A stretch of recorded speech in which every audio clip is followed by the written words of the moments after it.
dibacakan amarnya karena beliau dalam situasi seperti itu, sehingga kita belum tahu apa pertimbangan hingga jatuh putusan seperti itu. Itu yang pertama. Yang kedua,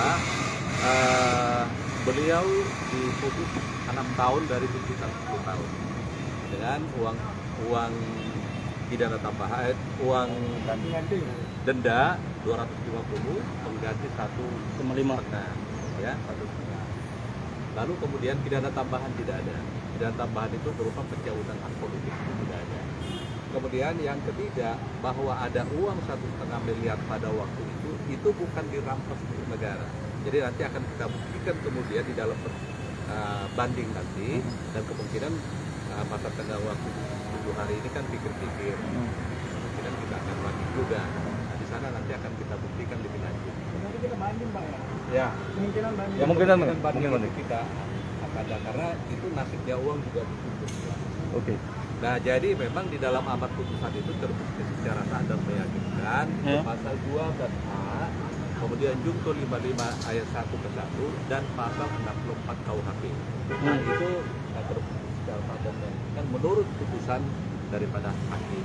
Tadi hal yang memberatkan, Ya, hal yang memberatkan itu salah satunya apa? itu hal yang memberatkan, saya pikir itu kan sudah klasik. Hak yang memberatkan, yang meringankan, itu sudah hal-hal yang klasik. Kan sebenarnya salah satunya karena tidak bertentangan Pak di tidak. Sebenarnya tidak ada berturut, beliau itu berturut semuanya. Hanya kan persepsi yang berbeda-beda ya.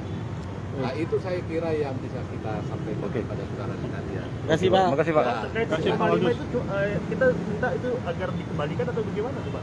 1,5 miliar dan Itu tidak disebutkan dirampas untuk negara. Artinya bahwa posisi daripada uang itu untuk saat ini belum terbukti sebagai hasil uang daripada korupsi. Jadi di dalam apaan kita, di dalam pembelaan kita, bahwa uang itu adalah uang daripada Ibu Elisa yang Itu tadi Bapak dari Pak Waldus Situmorang, ini pengacara dari Dodi sekarang ini dari JP. Ya, tentunya kita JPU KPK saat akan ini. diskusikan dulu ya dengan tim jaksa, apakah kita melakukan upaya hukum atau tidak. Nah, semua itu tergantung itu semua, karena kita masih menggunakan hak jiwa kita untuk 7 hari ke depan ya.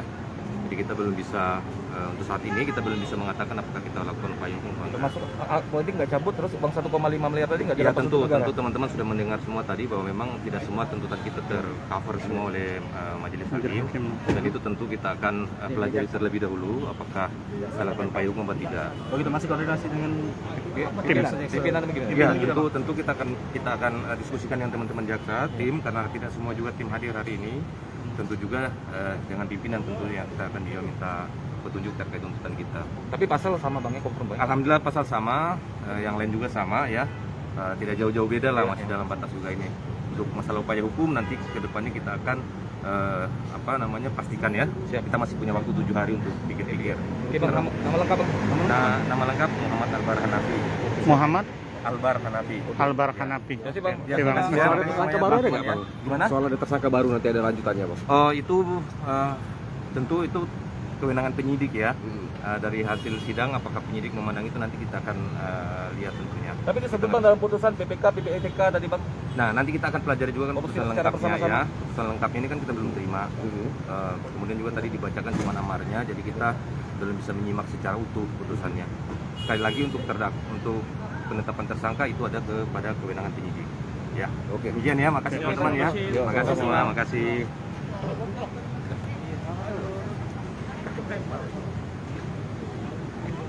Ya, demikian bacaan dari amar putusan sidang vonis dari mantan Bupati Musi Banyuasin Haji Dodi Reza Alik Nurdin bersama mantan Kepala Dinas PU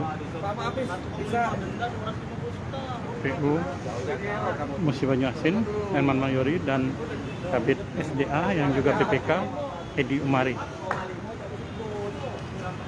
dari Pengadilan Tipikor Pengadilan Negeri Palembang, Jalan Kapten Arif Fahmi, Kota Palembang, Sumatera Selatan. Saya Abdul Hafiz melaporkan. Assalamualaikum warahmatullahi wabarakatuh. Hai pemirsa Sri Popo TV, jangan lupa komen, like, dan subscribe, serta tonton terus berita-berita terupdate lainnya ya.